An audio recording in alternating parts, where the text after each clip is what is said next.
çağırabilirsem.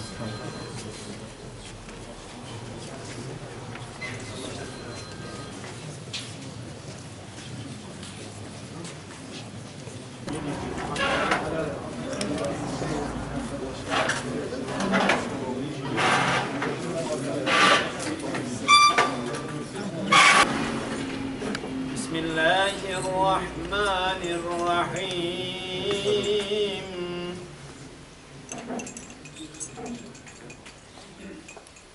Âmener-Resûlü bimâ unzile ileyhi min rabbihi vel mu'minûn. Kullun âmene billahi ve melâiketihi ve kütübihi ve rusulihi la nuferriku beyne ahadin min rusulihi. Hazreti Musa ile Firavun'un, İbrahim ile Memrud'un, Hazreti Muhammed Mustafa sallallahu aleyhi ve sellem ve Ebu Cehil, Ebu Leheb, Ümeyye bin Halef ve taifesinin, Hazreti Hüseyin ve Yezid'in ve bugün günümüzde hak ve batıl savaşının devam ettiğini görüyoruz. Bu hak ve batıl savaşında şüphesiz müminlere düşen bu kısacık ömürlerini hak üzere geçirmeleridir.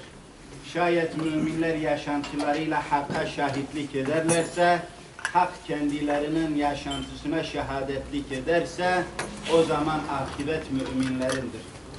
Eğer müminler hayatlarına Allah'ın istediği gibi bir renk vermez, Allah'ın istediği gibi bir şekilde yaşamazlarsa, ölüm yatağımızda da olsa bizi bulacak, herhangi bir işin üzerinde de olsa bizi bulacak ve biz Allah'ın huzuruna bulunduğumuz hal üzere çıkacağız.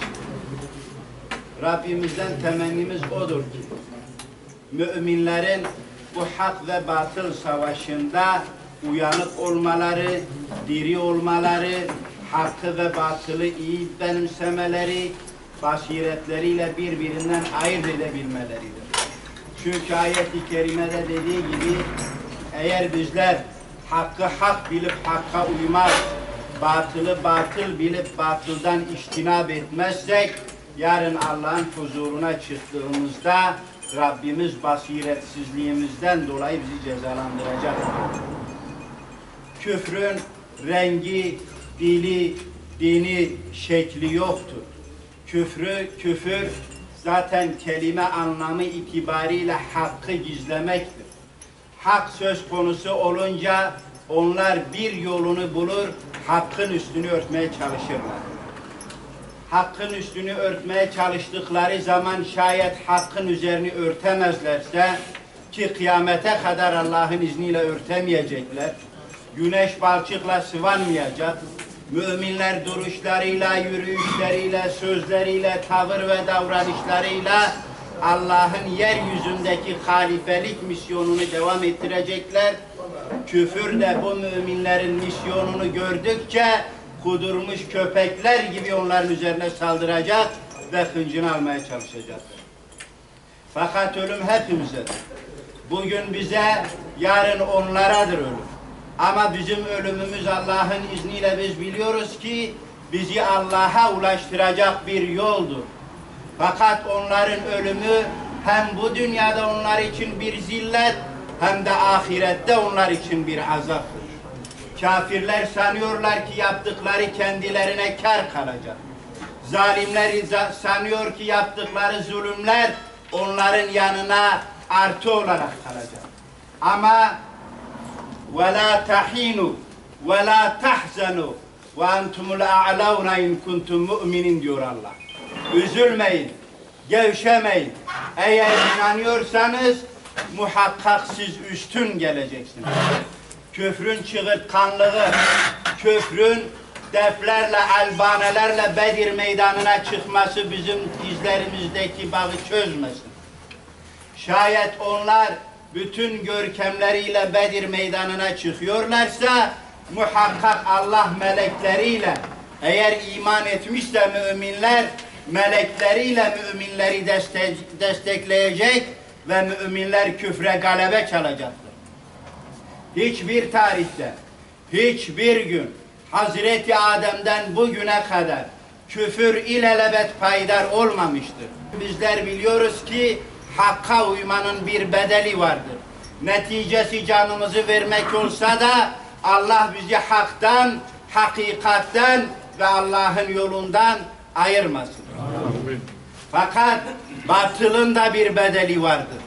Batılın bedeli Allah'ın bu dünyada zalimleri müminlerin eliyle rezil rüsva etmesidir. Ahirette de onlar için acıklı bir azap vardır. Günler dönüştürülüyor. Allah günleri çeviriyor. Bugün Müslümanların aleyhine gibi görünen durum bizi ümitsizliğe sevk etmesin. Bugün Müslümanlar için yeis gibi görünen, yenilgi gibi görünen bu günler bizi ümitsizliğe sevk etmesin. Allah'ın izniyle Allah öyle diyor. Estağfirullah ve uhra tuhibbunaha nasrun minallahi ve fethun karibun ve beşiril müminin. Sana diyor bir şey daha müjdeleyelim mi? Yakında ama çok yakında onları kesin bir zaferle müjdele diyor müminleri. Allah'ın vaadi haktır. Müminler kafirlere galebe çalacaktır. Ve kafirler akıttıkları müminlerin kanında boğulacaktır. Eğer müminler dirayetli durursa, Allah'ın boyasıyla boyanır, bir vücudun azaları gibi saf saf kenetlenirse, Allah'ın izniyle zalimler üzerimizdeki hesapları oynayamayacaklar. Bizleri falan dilden filan dilden ayıranlar bugün kendi dilini konuşan, kendi ırkından olanları vuruyor. Demek ki mesele dil, mezhep, ırk meselesi değildir. Mesele iman ve küfür meselesidir ve Allah'ın izniyle iman ehli kafirlere meydanı bırakmayacaktır. Allah'ın izniyle müminler kendilerine yapılan bütün zulümlerin hesabını soracaklardır. Hiçbir şey unutulmayacak ve hiçbir şey de eskisi gibi olmayacaktır. Rabbim imandan, Kur'an'dan bizi ayırmasın. Rabbim hak ve batıl savaşında bizi hakkın safından ayırmasın. Rabbim akmış olan bu tertemiz kanımızı huzur-u ilahide şehitlerin kanıyla şereflendirsin. Bizi onların şefaatinden mahrum eylemesin. Rabbim şehitlerimizin bereketini bütün cihana yaysın. Rabbim şehitlerin bereketiyle birliğimizi, beraberliğimizi muhafaza eylesin. Rabbim bizler üzerinde oyun oynamak isteyenlere fırsat vermesin. Rabbim müminlerle kafirlerin yüzleştiği zamanda ayaklarımıza kuvvet, kalbimize iman, aklımıza basiret versin. Akıbetimizi hayretsin, bizi mümince yaşatsın, salihlerden olarak canımızı alsın ve bizi salihlerle beraber haşreylesin.